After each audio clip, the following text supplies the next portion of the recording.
Capítulo 10 Fogo Purificador. Na manhã imediata, a administração da casa transitória achava-se de posse do roteiro a seguir. Os cronômetros acusavam 6 horas. No entanto, as sombras densas e monótonas dominavam a região. O Instituto recebia o concurso de vários servidores de outras organizações socorristas da mesma natureza, enquanto a irmã Zenóbia se mantinha absorvida pelos quefazeres imperiosos do momento, cercada de assessores, orientando atividades alusivas à mudança próxima. Ardendo de ansiedade por obter mais esclarecimentos acerca dos trabalhos em execução, acompanhei o padre Hipólito, que me convidou a inspecionar os movimentos do átrio. Segui-o gostosamente. O serviço ativo exigia a atenção e o esforço de grande número de colaboradores. Instado pelas minhas interrogações insistentes, o prezado companheiro informou: as instituições socorristas como esta podem alçar voos de grande alcance. E diante da minha funda admiração, continuou: permanecemos, porém, noutros domínios vibratórios e não podemos ter grandes surpresas. As leis da matéria densa, nossas velhas conhecidas da crosta planetária, não são as que presidem aos fenômenos da matéria quintessenciada que nos serve de base às manifestações também transitórias. O homem encarnado somente agora começa a perceber certos problemas inerentes à energia atômica do plano grosseiro em que situa temporariamente a personalidade. Como você não ignora, as descargas elétricas do átomo etérico em nossa esfera de ação fornecem ensejo a realizações quase inconcebíveis à mente humana.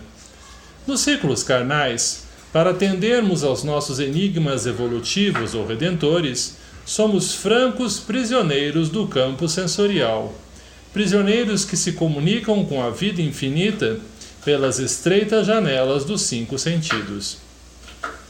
Não obstante o progresso da investigação científica entre as criaturas terrenas, o homem comum apenas conhece, por enquanto, 1/8 parte do plano onde passa a existência. A vidência e a audição, as 2 portas que lhe podem dilatar a pesquisa intelectual, permanecem excessivamente limitadas. Vejamos, por exemplo, a luz solar, que condensa as cores básicas, suscetíveis de serem assinaladas pelos nossos olhos quando na Terra. Percebemos tão somente as cores que vão do vermelho ao violeta, salientando-se que a maioria das pessoas nada enxerga além das últimas 5, que são o azul, o verde, o amarelo, o laranja e o vermelho, não registrando o índigo e o violeta. Existem, porém, outras cores no espectro, correspondentes a vibrações para as quais o olho humano não possui capacidade de sintonia. Manifestam-se raios infravermelhos e ultravioletas que o pesquisador humano consegue identificar imperfeitamente, mas que não pode ver. Ocorre o mesmo com a potência auditiva. O ouvido da mente encarnada assinala apenas os sons que se enquadram na tabela de 16 vibrações sonoras a 40.000 por segundo. As ondas mais lentas ou mais rápidas escapam-lhe totalmente. Há que obedecer às leis da gravitação e da estrutura das formas na zona de matéria densa para que a vida atinja seus divinos objetivos espirituais. O ex-sacerdote fez breve parada, sorriu afavelmente e acentuou: os movimentos de trabalho em nossa esfera de luta, portanto, não podem ser vistos com a mesma deficiência de exame que antigamente nos presidia às observações. A matéria e as leis em nosso plano permanecem bastante diferenciadas, embora emanem da mesma origem divina. As considerações eram sumamente interessantes para mim, em tal conjuntura, apesar de já não ser leigo no conhecimento da aplicação de energia elétrica na colônia espiritual em que eu mantinha residência. As palavras de Hipólito tinham a virtude de aliviar-me o cérebro atulhado ainda de reminiscências viciosas da crosta. O estimado amigo, não obstante reconhecer a leveza da substância etérica, em comparação com os fluidos grosseiros que constituem os corpos terrenos, chamou-me a atenção para o esforço hercúleo dos trabalhadores que articulavam diversos serviços atinentes à próxima modificação. A tarefa exigia decisão e boa vontade, assombrando o ânimo mais forte. A utilização de recursos ali, naquela casa de benemerência, insulada em tão escura paisagem, custava inauditos sacrifícios. A densidade da região influía inequivocamente nos serviços, e os colaboradores realizavam atividades de gigantescas proporções. Todo o pessoal disponível fora convocado ao trabalho dos motores, e quando me entregava a transportes admirativos diante da maquinaria complexa, indescritível na técnica humana, a irmã Zenóbia, por intermédio de Jerônimo, nos pediu colaboração nas defesas magnéticas, em vista da necessidade de empregar maior número de cooperadores na preparação ativa do voo. Não tínhamos tempo a perder. O próprio assistente que nos orientava, num belo exemplo de renúncia fraternal, tomou a dianteira, encaminhando-se para as faixas de defesa. Não eram essas altas e verticais como as muralhas das fortificações terrestres, mas horizontalmente estendidas, formadas de substância escura e emitiam forças elétricas de expulsão num raio de 5 metros de largura, aproximadamente, circulando toda a casa. Diversos focos de luz permaneciam acesos, e em rápidos minutos, determinado responsável pela tarefa colocava-nos ao corrente do trabalho a executar. Velaríamos pelo funcionamento regular de certos aparelhos geradores de energia eletromagnética, destinados à emissão constante de forças defensivas, e vigiaríamos o setor que nos fora confiado, de modo a sanar qualquer anormalidade. Finalizando as explicações, assegurou o colaborador: temos determinação para receber todos os sofredores que se apresentarem renovados, facultando-lhes ingresso ao pátio interno.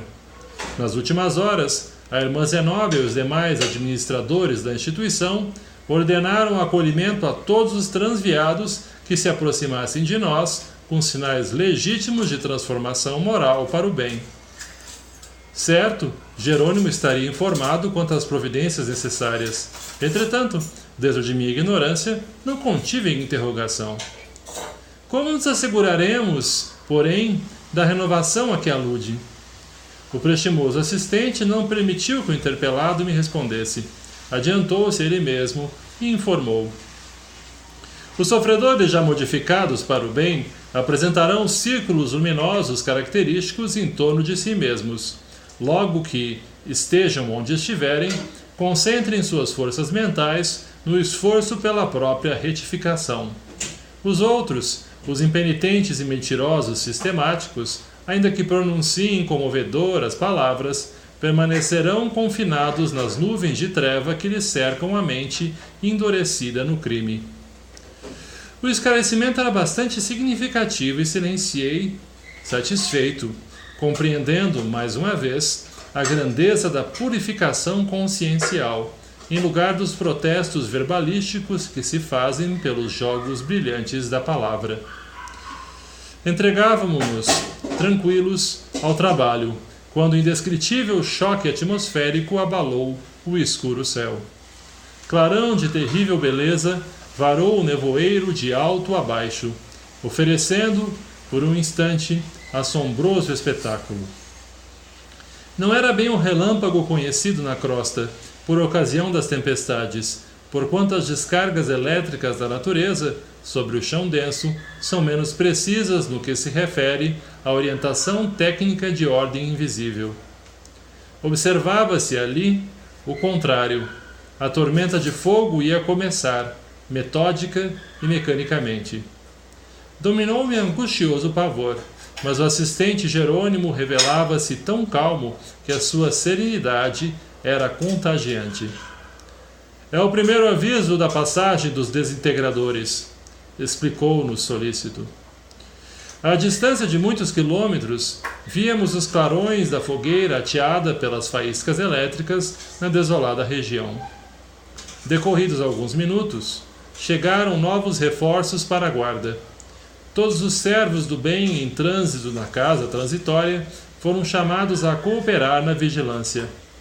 O assessor que os distribuía em variados setores do serviço esclareceu que o Instituto Socorrista deveria partir dentro de 4 horas e que, nesse tempo, em circunstâncias como aquelas, seria grande o número de infortunados a procurar-lhe as portas, acentuando que não se dispunha de colaboradores em quantidade suficiente para atender às tarefas do átrio. Antes de mais explicações, ribombou o novo trovão nas alturas. O fogo riscou em diversas direções, muito longe ainda, como a notificar-nos de sua aproximação gradativa. Dessa vez, todavia, recebi a nítida impressão de que a descarga elétrica não se detivera na superfície. Penetrara a substância sob nossos pés, porque espantoso rumor se fez sentir nas profundezas.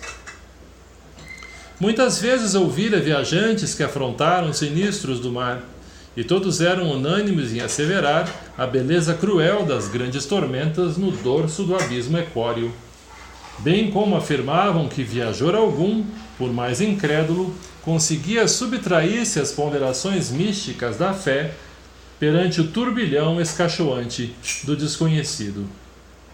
Ali, no entanto, a emoção era mais solene, os fatores mais complexos, tal o patético do fenômeno. Buscando talvez tranquilizar-me, o assistente afiançou. O trabalho dos desintegradores etéricos, invisíveis para nós, tal a densidade ambiente, evita o aparecimento das tempestades magnéticas que surgem sempre quando os resíduos inferiores de matéria mental se amontoam excessivamente no plano. Jerônimo, experiente e bondoso, tentava sossegar-me o coração. Todavia, embora soubesse que não nos encontrávamos ainda diante da tormenta de forças caóticas desencadeadas sem rumo, confesso que senti enorme dificuldade para desincumbir-me das obrigações assumidas, em virtude da minha absoluta despreocupação do que ocorria fora do ambiente de serviço. Desde aquele segundo estampido atordoante do firmamento, a casa transitória de Fabiano entrou em fase anormal de trabalho. Servidores, embora sob impecável articulação, iam e vinham apressados. Lá dentro, cogitava-se das derradeiras medidas, com valioso aproveitamento dos minutos. Aparelhos de comunicação funcionavam em ritmo acelerado, anunciando o fato em direções várias, avisando peregrinos da espiritualidade superior, a fim de não se aproximarem da zona sob regime de limpeza. 3/4 partes dos colaboradores efetivos de Zenóbia cuidavam das providências alusivas ao voo próximo ou organizavam acomodações para os necessitados que chegariam em bando. Com efeito, justificavam-se as medidas, porque ouvíamos agora ensurdecedora algazarra de multidões que se aproximavam. Sucederam-se outros ribombos ameaçadores, despejando fogo na superfície e energias revolventes no interior do solo que pisávamos. Ondas maciças de sofredores aterrados começaram a alcançar as defesas. Era dolorosa a contemplação da turba amedrontada e expectante. Aproximamo-nos dela quanto era possível. "Socorro! Socorro!" conclamavam infelizes em agrupamentos compactos. Ameaçavam-nos outros. "Fujam daqui! Atravessaremos a barreira de qualquer modo! O abrigo nos pertence! Vamos à força!" E não se limitavam às palavras. Avançavam em massa sobre as faixas horizontais para recuarem espavoridos. "Ajudai-nos, por amor de Deus!" suplicavam os menos atrevidos. "Recolhei-nos por caridade! Seremos perseguidos pelo fogo devorador!" Entretanto, com maior ou menor intensidade, todos os sofredores exibiam escuros círculos de treva em torno de si. Um deles atingiu-nos o círculo de atividade e identifiquei-o. Não havia qualquer dúvida. Era o verdugo que me provocara tanta revolta íntima na véspera. Postou-se de joelhos, não muito longe de nós, e implorou: Tende piedade de mim. As fogueiras ameaçam-me. Penitencio-me. Penitencio-me. Fui pecador, mas espero contar com o vosso auxílio para reabilitar-me. As rogativas sensibilizariam qualquer cooperador menos avisado, mas, prevenidos quanto à senha luminosa, notávamos que o pedinte se cercava de verdadeiro manto de trevas. Dele se aproximou Luciana quanto pôde. Fixou-o bem, fez significativo gesto e exclamou espantada, embora discreta: Oh, como é horrível a atividade mental deste pobre irmão! Vêem-se-lhe no halo vital deploráveis lembranças e propósitos destruidores. Está amedrontado, mas não convertido. Pretende alcançar a nossa margem de trabalho para se apropriar dos benefícios divinos, sem maior consideração. A aura dele é demasiadamente expressiva. Ia dizer mais alguma coisa. Bastou, entretanto, um olhar do assistente que nos dirigia para que ela se calasse, humilde, reintegrando-se no trabalho complexo que tínhamos em mão. Dilatavam-se fogueiras enormes em direções diversas e raios fulgurantes eram, metodicamente, despejados do céu. Vasta dose de paciência era despendida por todos nós para conter a multidão furiosa. Impressionavam-nos as formas monstruosas e miseráveis a se arrastarem vestidas de sombra. Quando começaram a chegar entidades aureoladas de luz. Trajavam farrapos e traziam comovedores sinais de sofrimento, dando a perceber que desejavam isolar a mente das centenas de revoltados que ali se congregavam em ativo movimento de insurreição. Contemplavam o alto e cantavam hinos de reverência ao Senhor, em regozijo da própria renovação. Cânticos esses abafados pela algaravia dos rebeldes agitados. Reparava pela expressão de quantos iluminados se aproximavam de nós, que se esforçavam por manter o pensamento alheio às objurgatórias dos maus, temendo talvez o interesse mental pelo que emitiam, circunstância criadora de novos laços magnéticos favoráveis à dominação dos verdugos. E tentavam, por isso, alimentar o máximo desprendimento dos apodos que lhe eram lançados pela turba malévola e impenitente. Formavam agrupamentos de formosura singular, sublimes quadros de paraíso no inferno de atrozes padecimentos. Vinham de mãos entrelaçadas como a permutar energias, a fim de que se lhes aumentasse a força para a salvação, no minuto supremo da batalha que mantinham, talvez, desde muito antes. E nesse processo de troca instintiva dos valores magnéticos, infundia-lhes prodigiosa renovação de poder, porquanto levitavam, sobrepondo-se ao desvairado ajuntamento. Emolduravam-lhes a fronte belos círculos de luz, com brilho mais ou menos uniforme. Enquanto os tipos de semblante sinistro lhes dirigiam insultos, eles cantavam hosanas ao Cristo, entoando louvores que, de certo, lembravam os júbilos dos primeiros cristãos, perseguidos e flagelados nos circos, quando se retiravam sob os apupos de espectadores perversos. Mas, para se acolherem ao asilo de Fabiano, necessitavam pousar rente a nós, que lhes abríamos passagem prazerosamente. Entretanto, para alcançarem o átrio da instituição, eram compelidas à quebra da corrente de energias magnéticas recíprocas, mantendo-se de mãos separadas, e os recém-chegados, em sua maioria, desvencilhando-se involuntariamente uns dos outros, tombavam enfraquecidos após prolongado esforço, logo aos primeiros passos na região interna da casa transitória. Semelhavam-se, assim, às aves esgotadas em laboriosa excursão, depois de atingirem o objetivo que as fizera afrontar distâncias e tormentas. Na qualidade de aprendiz incipiente, angustiava-me a observação. Tudo, no entanto, fora previsto pelas autoridades administrativas do Instituto. Enfermeiros e macas, em grande número, estacionavam não longe de nós, promovendo socorros imediatos. Pequenos e admiráveis cordões de entidades, transformadas interiormente pelos dolorosos banhos de pranto santificador, chegavam agora de todos os lados.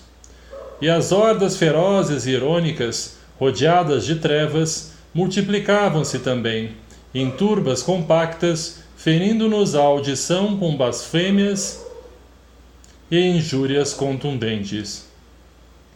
Entre os ingratos e rebelados, havia, contudo, criaturas que se mostravam aflitas e, genuflexas, tocavam-nos o coração fraterno com seus brados de socorro e amargurosas queixas, as quais, porém, não podíamos aliviar com qualquer benefício precipitado, em virtude da perigosa condição mental em que se mantinham, condição que lhes impunha sofrimentos reparadores. Quase 4 horas difíceis se escoaram, exigindo-nos delicada atenção na tarefa.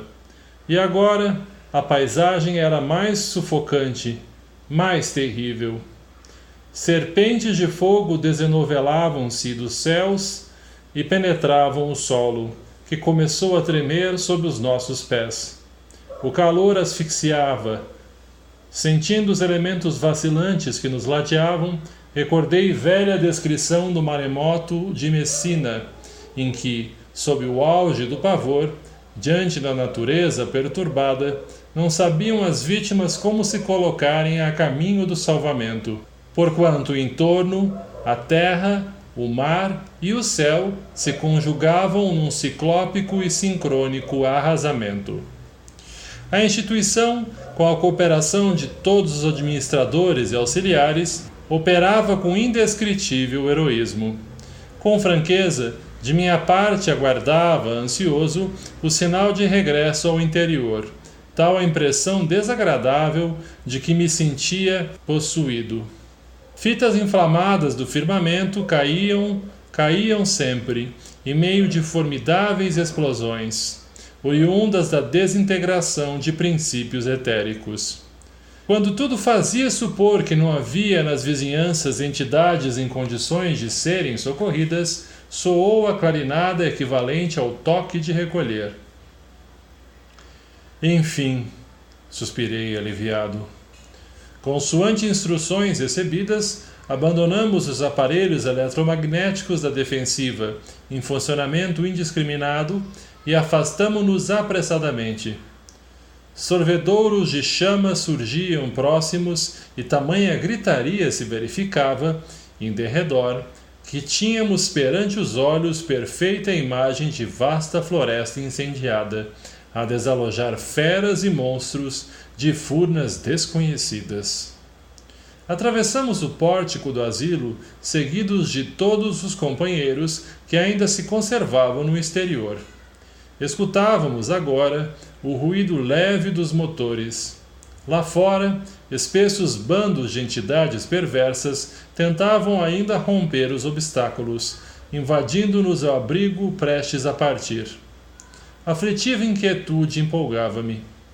Que seria de nós se a multidão assaltasse o reduto? Por outro lado, a queda contínua de faíscas chamejantes, a meu ver, punha em perigo a organização. Por que não desferir voo imediatamente? Era forçoso considerar, todavia, que dentro do asilo reinava absoluta ordem, não obstante o ritmo apressado do trabalho. Acomodações simples, mas confortadoras, recebiam sofredores extenuados. E serena, como sempre, como se estivesse habituada às perturbações externas, a irmã Zenóbia controlava a situação, ultimando providências. Todas as portas de acesso fácil ao interior foram hermeticamente cerradas. Logo após, a orientadora chamou-nos à vasta sala consagrada à oração esclareceu que a casa transitória, para movimentar-se com êxito, não necessitava apenas de forças elétricas, baseadas em simples fenômenos da matéria diferenciada, mas também de nossas emissões magnético-mentais, que atuariam como reforço no impulso inicial de subida. Zenóbia fora breve, dadas as circunstâncias do momento. Mantínhamos-nos todos em ansiosa expectativa, concentrados na câmara da prece, com exceção dos companheiros que se achavam em serviço de assistência imediata aos recolhidos das últimas horas e de quantos se conservavam de sentinela, junto à maquinaria em funcionamento. Funda emoção transparecia em todos os rostos. Lá fora, rugiam elementos em atrito. A diretora, após convidar-nos a transfundir vibrações mentais, num só ato de reconhecimento ao Senhor, tomou entre as mãos lindo volume. Reconheci-o imediatamente. Era a Bíblia, nossa conhecida de tantos anos. Abrindo-a atenciosa, a orientadora começou a ler o Salmo 104, em voz alta, pausada e solene. Bendize, ó minha alma, ao Senhor. Senhor, Deus meu, engrandecido, de majestade e de esplendor, revestido de luz como num manto, desdobraste o céu como sagrada cortina da vida, construíste as sublimes câmaras das águas, fazes das nuvens o seu carro e derramas teu hálito criador nas asas do vento. Enches o universo de mensageiros e, por vezes, tomas por teu ministro o fogo devorador. Fundaste-nos a casa terrestre em bases seguras, garantindo-nos a vida em séculos de séculos. Deste-lhe abismos e píncaros por vestidura, santificaste as águas para que se elevem sobre os montes. Mas, a tua voz de comando, todos os elementos se transformam, porque, se envias a música da manhã, envias igualmente o trovão destruidor. Elevam-se montanhas, descem vales, ao lugar que lhes marcaste, sem que ultrapassem seus limites. Fazes sair, Senhor, as fontes dos vales, fertilizando os montes. Dás de beber aos animais do campo e saciais a sede às plantações silvestres, onde as aves do céu guardam seu ninho, louvando-te, dia e noite. Irrigas o topo das montanhas, jorrando águas do céu, para que a terra seja farta de frutos. A leitura do Salmo e em meio, quando o Instituto, qual vigorosa embarcação aérea, principiou a elevar-se. A devotada orientadora não lia apenas, pronunciava os vocábulos de louvor, compilados há tantos séculos, sentindo-os intensamente. Oh, maravilha! Tamanha era a comoção com que se dirigia, humilde e reverente, ao Senhor do Universo, que o tórax de Zenóbia parecia misterioso foco resplandecente. Contagiados pela sua fé ardorosa, uníamo-nos na mesma vibração. O oratório encheu-se de profusa claridade. Luz irradiante ganhava os compartimentos próximos e deveria espraiar-se, lá fora, no campo de sombras espessas. Eminentemente comovido, observei que a casa transitória, deslocada vagarosamente de início, punha-se agora em movimento rápido. Não pude examinar particularidades do fenômeno. A atitude recolhida de Zenóbia em oração vigilante compelia-nos a sustentar o mesmo tono vibratório ambiental. Reparava, porém, que a instituição socorrista subia sempre. Decorrida quase uma hora de voo vertical, alcançamos uma região clara e brilhante. O sorriso do sol trouxe-nos alívio. Levantou-se a diretora e, seguindo-a, erguemo-nos de novo, compreendendo que a fase perigosa passara. Desde esse momento, a instituição movimentou-se em sentido horizontal, viajando sobre os elementos do plano. Das pequenas janelas contemplamos as coloridas auréolas do fogo devorador. Grupos diversos puseram-se em palestra e observação. A irmã Zenóbia, cercada de assessores, comentava as próximas medidas referentes aos serviços de readaptação.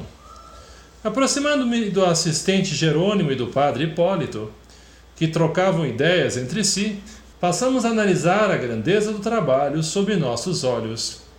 Oh! Exclamei. Se os homens encarnados entendessem a beleza suprema da vida, se apreendessem antecipadamente algo dos horizontes sublimes que se nos apresentam depois da morte do corpo, certamente valorizariam com mais interesse o tempo, a existência, o aprendizado. Jerônimo sorriu e ponderou. Sim, André. Todavia, importa observar que o plano transitoriamente pisado pelos homens permanece também repleto de mistério e encantamento. Para os que amam a glória de Deus, a crosta planetária oferece sublimes revelações, desde os estudos do infinitesimal até a contemplação dos grandes sistemas de mundos que se equilibram na imensidade. E, meditando sobre as horas inolvidáveis que passamos desde a nossa descida ao abismo, ouvi ambos os companheiros trocarem impressões acerca dos problemas transcendentes da vida, como sejam o aprimoramento do espírito e da forma, o planejamento dos destinos de orbes e seres, o governo místico da Terra em suas diferentes esferas de atividade e evolução, os vários tipos de criaturas da humanidade, as leis do progresso e da reencarnação, a extensão das forças condensadas no átomo etérico, a energia dos elementos químicos no campo físico das manifestações planetárias e o poder criador dos grandes mentores da sabedoria. Escutava-os, entre o silêncio e a humildade, como aprendiz extasiado diante de mestres benévolos e experientes. Em breve, porém, após aurir lições que jamais esquecerei, reparamos que a casa transitória descia suavemente. Regressávamos ao círculo de substância densa, embora menos pesada e menos escura. Dentro em pouco, pudemos localizar o abrigo de Fabiano em outra zona de serviço fraterno. Extensa legião de servidores aguardava nossa chegada, a fim de colaborar conosco no esforço de readaptação. Gastáramos na viagem 3 horas e 35 minutos. Complexas atividades esperavam os obreiros dedicados. Preliminarmente, porém, a irmã Zenóbia, radiante, congregou-nos na jubilosa prece de agradecimento, após a qual Jerônimo nos convidou a sair. 5 irmãos fiéis ao bem, já em vésperas de libertação da carne, aguardavam-nos o auxílio na crosta da terra, e era necessário partir.